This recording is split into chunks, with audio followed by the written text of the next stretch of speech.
Semangat pagi Indonesia. Hai anak-anak sahabat Erlangga, selamat datang di Erlangga Classroom. Erlangga Classroom adalah tayangan persembahan dari penerbit Erlangga yang akan membantu sahabat Erlangga semua belajar dari rumah. Hari ini bersama saya, Ibu Maya Harsasi, kita akan belajar tentang soal numerasi asesmen kompetensi minimum atau AKM. Materi ini adalah untuk anak-anak sahabat Erlangga di jenjang SMK kelas 11, khususnya bagi anak-anak sahabat Erlangga yang akan menghadapi AKM pada minggu-minggu mendatang. Selama acara berlangsung, anak-anak sahabat Erlangga boleh bertanya melalui kolom komentar ya. Sudah semangat bukan? Mari kita simak bersama. Anak-anak sahabat Erlangga pastinya sudah sering melihat video di YouTube ya tentang pembahasan soal AKM baik literasi maupun numerasi di channel Erlangga Classroom. Tentu anak-anak sahabat Erlangga masih ingat bahwa beberapa trik yang dapat digunakan untuk menghadapi soal AKM, terutama untuk soal AKM numerasi, diantaranya ada 3 hal penting. Yang pertama adalah tetap tenang. Mengapa harus tetap tenang? Karena pada hakikatnya kepanikan akan menambah masalah di atas masalah. Jadi, bagaimanapun soal yang anak-anak sahabat Erlangga hadapi nantinya, anak-anak harus tetap tenang supaya bisa menyelesaikan masalah dengan baik. Kemudian yang kedua, anak-anak sahabat Erlangga juga harus memiliki kemampuan untuk mengenali masalah. Mengapa? Penerapan matematika sebenarnya di dalam situasi nyata selalu memiliki ciri khusus yang bisa dikenali. Oleh karena itu, sahabat Erlangga juga harus bisa mengenali dan memahami kira-kira soal yang disajikan ini merupakan penerapan dari materi mana. Trik yang ketiga yang tidak kalah penting adalah keterampilan untuk menganalisis stimulus yang disajikan. Tidak semua data, tidak semua diagram, ataupun tidak semua kalimat di dalam stimulus itu digunakan untuk menyelesaikan soal. Oleh karena itu, anak-anak sahabat Erlangga harus bisa memilih dan memilah mana yang seharusnya dipakai, mana yang seharusnya tidak dipakai untuk menyelesaikan soal. Baik, sudah penasaran bukan? Mari kita mulai dengan pembahasan soal-soal pada buku Fokus AKM SMK halaman 227. Kali ini topiknya adalah tentang kuota pendaftaran PPDB atau penerimaan peserta didik baru. Ada 2 jalur PPDB di SMK Pelangi, yakni jalur prestasi dan afirmasi. Jalur prestasi menggunakan seleksi berdasarkan capaian prestasi akademik selama duduk di SMP, kemudian jalur afirmasi diprioritaskan untuk peserta didik dari kalangan tidak mampu atau panti asuhan. Kuota jalur afirmasi maksimum 20%. Nah, dan seterusnya. Jadi pendaftar diharapkan jeli dalam melihat peluang diterima atau tidak pada SMK tertentu dan seterusnya. Sahabat Erlangga bisa membaca sendiri untuk stimulusnya. Kalau melihat dari teks stimulus, kita hanya bisa mengambil 1 kalimat yang bisa kita perhatikan, yakni pada kalimat kuota jalur afirmasi maksimum 20%. Ini artinya kalau maksimum afirmasi itu 20%, untuk jalur prestasi kebalikannya, minimum adalah 80%. Tetapi dari melihat ini saja kita belum bisa menentukan, masih agak sulit untuk menentukan ini kira-kira masuk ke materi mana. Maka agar lebih jelas lagi kita lihat soalnya. Nah, soalnya di sini daya tampung SMK Pelangi adalah 600 peserta didik. Artinya bahwa 600 peserta didik ini bisa penuh 600 atau bisa kurang dari 600 yang mendaftar. Seperti itu. Kemudian, pada PPDB tahun 2021 ini, kuota jalur afirmasi sebanyak 20% sudah terpenuhi. Namun, untuk kuota jalur prestasi, ternyata pada gelombang pertama baru 80% dari kuotanya yang terpenuhi akibat persaingan yang ketat dengan sekolah lain di sekitar. Nah, target sekolah ini tentunya kadang terpenuhi dengan kadang tidak. Jadi bisa jadi yang diterima ini benar-benar 600 peserta didik, bisa jadi kurang dari itu. Maka banyak kemungkinan pasangan dari banyak peserta didik yang diterima di jalur afirmasi dan jalur prestasi pada tahun 2021, mohon maaf, adalah berapa pasang? Nah, kalau kita sudah melihat soalnya ini, kita bisa mengambil beberapa inti dari stimulusnya. Di antaranya adalah kalimat-kalimat yang kita blok ini. Ada kuota jalur afirmasi 20% terpenuhi, kemudian pada gelombang pertama baru terpenuhi 80%, dan ini. Dan yang ditanyakan adalah banyaknya kemungkinan pasangan, banyaknya peserta didik dari afirmasi dan prestasi yang diterima. Nah, kalau melihat stimulus ini, kita sudah bisa menyimpulkan bahwa soal ini merupakan penerapan dari sistem pertidaksamaan linier. Lalu, bagaimana menyelesaikannya? Mari kita lakukan bersama-sama. Baik, kita misalkan terlebih dahulu bahwa banyaknya peserta didik yang diterima di jalur afirmasi adalah X, kemudian banyak peserta didik yang diterima di jalur prestasi adalah Y. Nah, di sini daya tampungnya 600 peserta didik. 600 peserta didik ini tentunya merupakan peserta didik dari jalur afirmasi dan jalur prestasi. Bisa pas 600, tetapi boleh juga kurang dari 600 karena daya tampungnya 600 ya. Sehingga jika dituliskan dalam model matematika menjadi X plus Y kurang dari sama dengan 600. Kemudian kalimat selanjutnya, ada daya tampung jalur afirmasi itu maksimum 20%.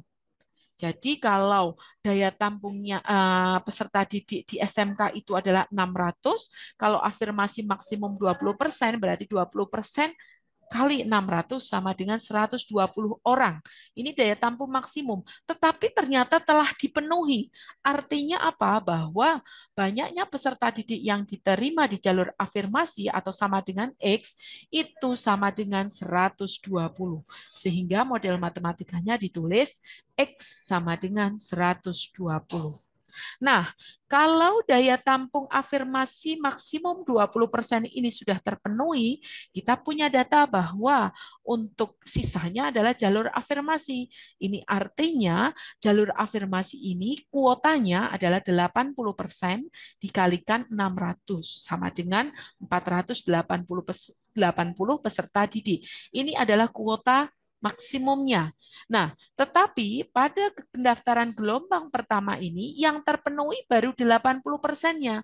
80% dari kuotanya, yakni 80% dari 480, baru 384 peserta didik. Nah, karena jalur afirmasi sudah habis ya kuotanya, sehingga untuk pendaftar di gelombang kedua hanya bisa mendaftar di jalur prestasi, sehingga banyak peserta didik yang diterima di jalur prestasi nanti kalau ditotal dari gelombang pertama dan gelombang kedua bisa sama dengan 384, apabila nggak ada yang mendaftar lagi, bisa juga lebih dari 384. Sehingga bisa ditulis dalam model matematika adalah Y lebih besar sama dengan 384. Nah, dari tiga model matematika ini, kita bisa menggambar daerah sistem pertidaksamaannya. Yang pertama, kita gambar dulu untuk persamaan garis X plus Y sama dengan 600. Kita cari titik potong terhadap sumbu Y. Berarti koordinat X-nya sama dengan 0. Maka kita tuliskan ini persamaan garis X plus Y sama dengan 600, kemudian X-nya sama dengan 0. Saya eliminasi di sini, ketemu nilai Y-nya adalah 600, sehingga diperoleh koordinatnya adalah 0,600 untuk titik potong di sumbu Y. Nah, sekarang untuk titik potong di sumbu X, berarti untuk nilai Y-nya sama dengan 0. Ya, kita tulis X plus Y sama dengan 600, kemudian Y-nya sama dengan 0, maka kita eliminasi tinggal X sama dengan 600, sehingga diperoleh koordinatnya adalah 600,0. Kita gambarkan persamaan garisnya seperti ini. Ini tadi 0,600 dan di sini adalah 600,0. Nah, karena kita mau menggambar daerah pertidaksamaan dari X plus Y kurang dari sama dengan 600, ini adalah persamaan garisnya, maka daerahnya ada di sebelah bawah ya. Bawah dari garis X plus Y sama dengan 600. Seperti ini. Nah, sekarang untuk persamaan yang kedua. Persamaan yang kedua tadi disebutkan bahwa garisnya adalah X sama dengan 120. Bagaimana garis X sama dengan 120? Garis X sama dengan 120 itu garisnya adalah sejajar dengan sumbu Y dan melalui titik X sama dengan 120 atau melalui titik 120,0. Jadi seperti ini garisnya. Ya. Kemudian, untuk persamaan selanjutnya adalah persamaan garis Y sama dengan 384. Bagaimana bentuk garisnya? Garis Y sama dengan 384, garisnya adalah sejajar dengan sumbu X, seperti ini nanti garisnya sejajar, tapi melalui titik Y sama dengan 384 atau melalui koordinat 0,384 seperti ini. Nah, karena tadi di model matematika yang diminta adalah daerah dari dari pertidaksamaan Y lebih besar sama dengan 384, maka daerahnya ada di sebelah atas ya, sebelah atas dari garis X sama dengan 384. Seperti ini. Nah, lalu mana daerah himpunan pertidaksamaannya? Himpunan pertidaksamaannya adalah daerah yang tertutupi oleh tiga arsiran ini ya, yang memenuhi dari daerah Y lebih besar sama dengan 384, kemudian X plus Y kurang dari sama dengan 600, dan juga melalui garis X sama dengan 120, sehingga daerah sistem pertidaksamaannya adalah di sepanjang garis kuning ini. Pertanyaan selanjutnya adalah berapa banyak titik-titik, kan kita mau mencari pasangan ya, pasangan koordinat di daerah himpunan pertidaksamaan. Itu artinya kita mencari berapa banyak pasangan titik-titik di sepanjang garis yang diberi warna kuning ini. Untuk mempermudah, kita misalkan untuk titik yang paling bawah, kita misalkan sebagai titik A. Siapa titik A? Titik A merupakan titik potong garis X sama dengan 120 dengan garis Y sama dengan 384. Sehingga diperoleh koordinatnya adalah 120,384. Ini untuk koordinat A. Sekarang untuk titik yang sebelah sini, yang bagian atas kita misalkan juga, kita misalkan dengan B. Siapa titik B? Titik B adalah perpotongan garis X sama dengan 120 dengan persamaan garis X plus Y sama dengan 600. Sehingga kita bisa mengeliminasi dua persamaan ini untuk memperoleh titik potongnya. Hasilnya Y sama dengan 480 untuk nilai X sama dengan 120. Sehingga koordinat dari B ini ya sebelah sini adalah 120,480. Nah, tadi sudah disampaikan bahwa himpunan pasangan titik-titik yang memenuhi adalah di sepanjang garis yang berwarna kuning ini, A sampai P. Anak-anak sahabat Erlangga harus ingat bahwa X dan Y tadi merepresentasikan banyaknya peserta didik. Sehingga nilai X dan Y pasti merupakan bilangan bulat. Nggak mungkin dong banyak peserta didik itu koma, kan nggak mungkin. Jadi pasti merupakan bilangan bulat. Sehingga banyak pasangan nilai X dan Y yang memenuhi dari sistem pertidaksamaan ini berada di sepanjang garis A dan B di mana X dan Y-nya adalah bilangan-bilangan bulat. Sehingga titiknya yang pertama untuk titik A 120,384 naik sedikit 120,385 naik lagi 120,386 dan seterusnya sampai 120,480 di titik B. Ini kalau kita hitung 384, 385, 386 dan seterusnya sampai 480 itu ada 97 pasang titik. Sehingga banyak kemungkinan pasangan dari peserta didik yang diterima di jalur afirmasi dan jalur prestasi di SMK Pelangi pada tahun 2021, mohon maaf, adalah 97 pasang. Jadi jika anak-anak sahabat Erlangga menjawab D, mendapat skor 1, kalau tidak D, berarti skornya adalah 0. Baik, kita lanjutkan untuk soal selanjutnya. Pada tahun 2020, SMK Pelangi membuka PPDB gelombang pertama lebih awal, yakni bulan Desember 2019. Jadi sudah mulai buka di semester kedua ya, di semester kedua menjelang semester kedua di tahun sebelumnya. Kuota jalur afirmasi maksimum 20% dari total kuota sebanyak 600 peserta didik. Masih sama ya dengan yang soal sebelumnya. Sisanya dari jalur prestasi. Sekolah memiliki perencanaan biaya bulanan yang nantinya direncanakan bahwa untuk peserta didik dari jalur prestasi, biaya bulanannya akan lebih mahal daripada yang jalur afirmasi. Seperti itu. Nah, pada gelombang pertama, jalur afirmasi ini telah terisi 90% dari kuota yang ada. Kuotanya berapa? Oh, kuotanya tadi 20%, maksimum 20% dari 600 peserta didik. Nah, ini sudah terisi 90%. Untuk kuota prestasi juga sudah terisi, tetapi baru terisi 80% dari kuota yang tersedia. Nah, untuk PPDB gelombang kedua ini, sekolah memutuskan untuk mengambil kekurangan peserta didik hanya dari jalur prestasi. Artinya, ini untuk jalur afirmasi kan maksimum ada 20%, baru terisi 90%. Tetapi yang 10%-nya ini tidak digunakan lagi karena sekolah memutuskan untuk mengambil kekurangan peserta didiknya hanya dari jalur prestasi. Interpretasinya seperti itu. Nah, kemudian lanjut lagi kalimat selanjutnya. Sekolah memprediksi total biaya bulanan dari peserta didik yang diterima paling banyak 86.760.000 dan paling sedikit 70.560.000. Pertanyaannya adalah seperti ini. Nah, ada 3 pernyataan.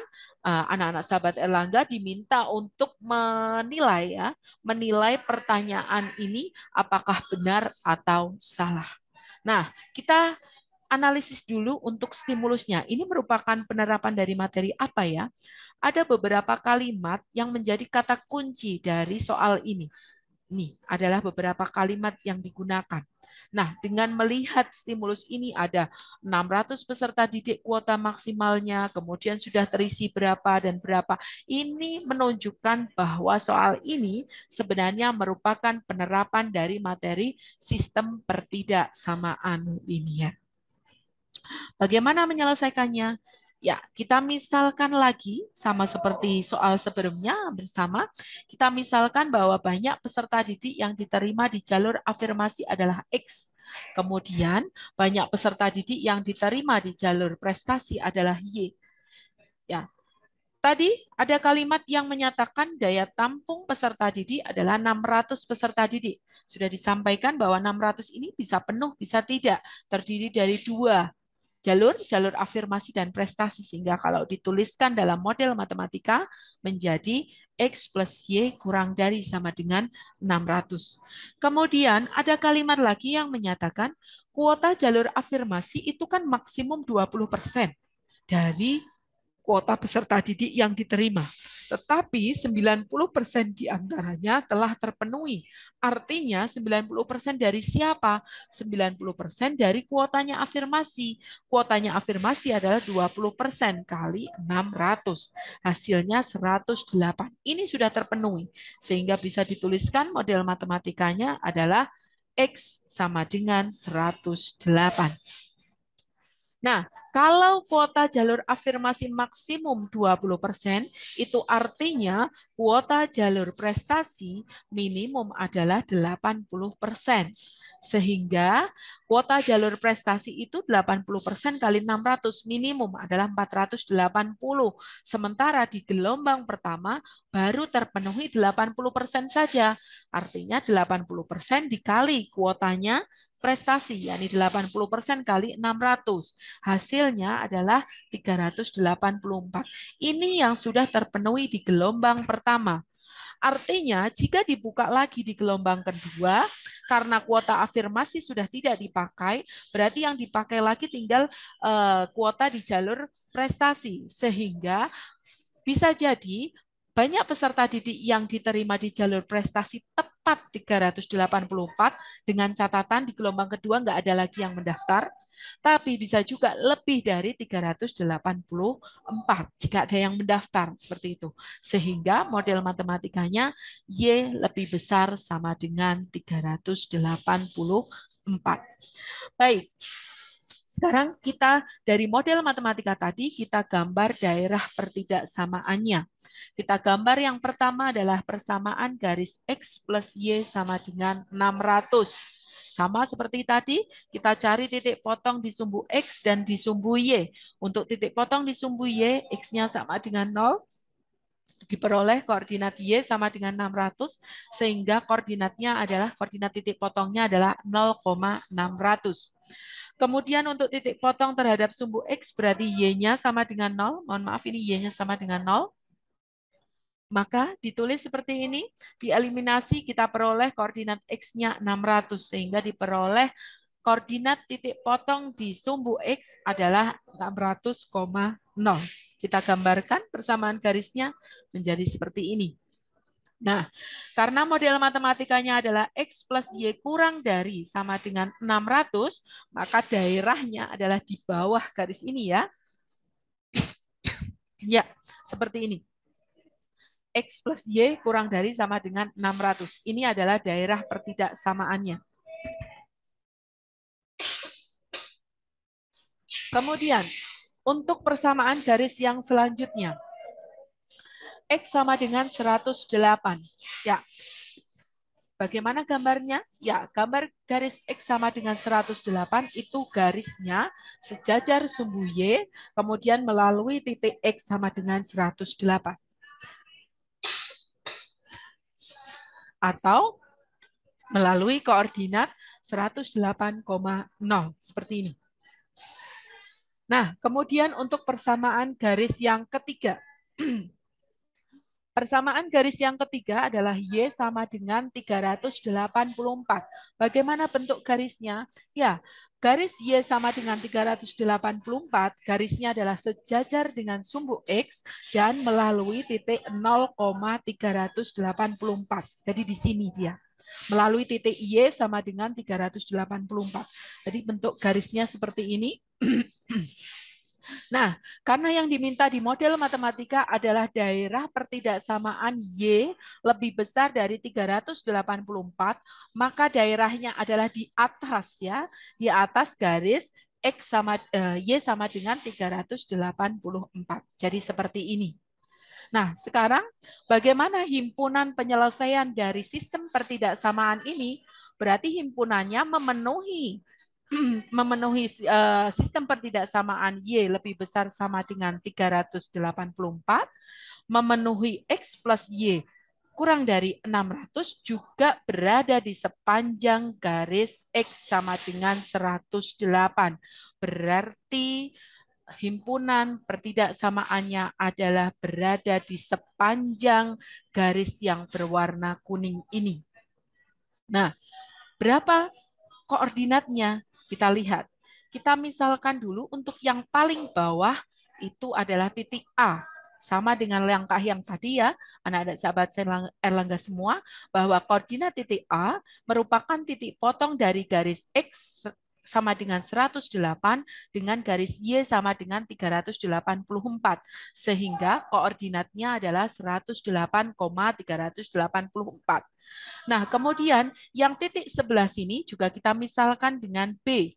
Titik potongnya merupakan, ini jadi koordinat B, merupakan titik potong dari X sama dengan 108 dengan persamaan garis X plus Y sama dengan 600. Nah, kita cari titik potongnya dengan cara mengeliminasi atau mensubstitusi dari dua persamaan ini. Ini saya melakukan eliminasi, jadi X plus Y sama dengan 600 dan X sama dengan 108. Hasilnya diperoleh Y sama dengan 492. Ini artinya koordinat dari titik B adalah 108,492. Nah, untuk apa koordinat dari A dan B ini? Anak-anak sahabat Erlangga semua ingat tadi bahwa tadi di dalam stimulus, di dalam soal juga disebutkan bahwa di situ ada biaya bulanan maksimum yang mungkin diterima dan biaya bulanan minimum yang mungkin diterima oleh sekolah itu. Ya, nah, bila manakah sekolah itu mendapatkan biaya maksimum? Tentunya biaya maksimum dicapai ketika peserta didik yang masuk atau yang terdaftar adalah di titik B. Kemudian minimum, jadi ketika peserta didik yang terdaftar adalah berada di titik A. Nah, ini koordinat A dan B ini yang kemudian kita gunakan untuk menentukan berapa tarif dari untuk peserta didik di jalur afirmasi dan berapa tarif bulanan untuk peserta didik di jalur prestasi.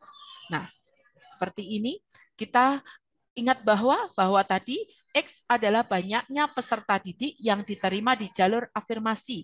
Kemudian yang Y adalah banyaknya peserta didik yang diterima di jalur prestasi. Nah, untuk koordinat A tadi 108,384 ini peserta didik yang diterima di jalur afirmasi artinya adalah 108 orang. Untuk prestasinya 384 orang. Ini kalau dilakukan penghitungan biaya bulanan, maka diperoleh prediksi minimum dari biaya bulanan yang mungkin diterima oleh sekolah tersebut. Nah, kemudian untuk koordinat 108,492 artinya adalah peserta didik di jalur afirmasinya yang 108 orang, untuk jalur prestasinya adalah 492 orang. Nah, ini kalau ini dimasukkan ke dalam persamaan yang memuat berapa banyak biaya yang ditarik ya, yang dikenakan kepada peserta didik di jalur prestasi, bulanannya berapa, kemudian jalur afirmasi bulanannya berapa, akan diperoleh prediksi maksimum dari tarif bulanan yang diterima di sekolah tersebut. Nah, karena kita belum tahu berapa banyak biaya bulanan untuk afirmasi, untuk peserta didik dari jalur afirmasi dan juga dari jalur prestasi, maka ini yang kita misalkan. Jadi kita misalkan untuk A adalah biaya bulanan peserta didik dari jalur afirmasi dan B adalah biaya bulanan untuk peserta didik dari jalur prestasi. Tadi sudah diperoleh bahwa untuk prediksi maksimumnya paling banyak 86.760.000. Ini diperoleh pada saat banyaknya peserta didik adalah ini, sehingga bisa diperoleh model matematikanya adalah 108A ditambah 492B, hasilnya 86.760.000.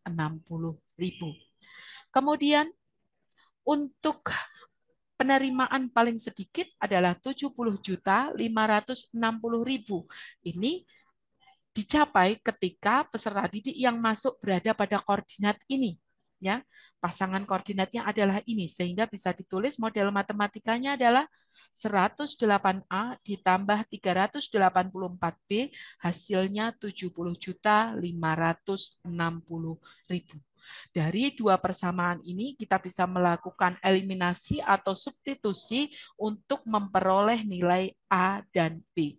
Baik, kita lakukan eliminasi ya. Jadi ada dua persamaan, kebetulan ini koefisien untuk A-nya sama, sehingga kita bisa langsung melakukan eliminasi, diperoleh 108B sama dengan ini selisihnya adalah 16.200.000, sehingga nilai B sama dengan tinggal 16.200.000, kemudian dibagi 108 hasilnya adalah 150.000. Kita peroleh nilai B-nya 150.000. Sekarang kita mencari nilai A-nya. Substitusikan nilai B ke salah satu dari persamaan ini.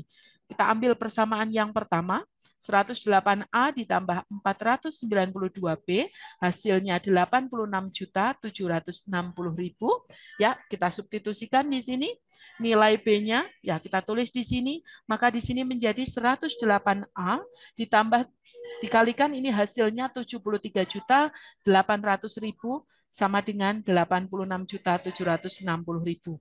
Kita pindah ruas ya, dikurangkan berarti hasilnya di sebelah kanan ini menjadi 12.960.000, maka nilai A-nya adalah 12.960.000 kita bagi dengan 108.000. 108, maaf. Hasilnya adalah 120.000. Jadi kita peroleh nilai A adalah 120.000 dan nilai B adalah 150.000. Apa sih tadi nilai A dan B? Kita ingat kembali bahwa A adalah biaya bulanan untuk peserta didik jalur afirmasi. Oh, berarti bisa disimpulkan bahwa biaya bulanan untuk peserta didik di jalur afirmasi sama dengan A adalah 120.000, sedangkan untuk B ini adalah biaya bulanan peserta didik di jalur prestasi, yakni 150.000. Dapat kita simpulkan dua hal ini. Dua hal ini yang kita gunakan untuk menentukan nilai kebenaran dari pernyataan yang tersedia. Kita lihat pernyataannya.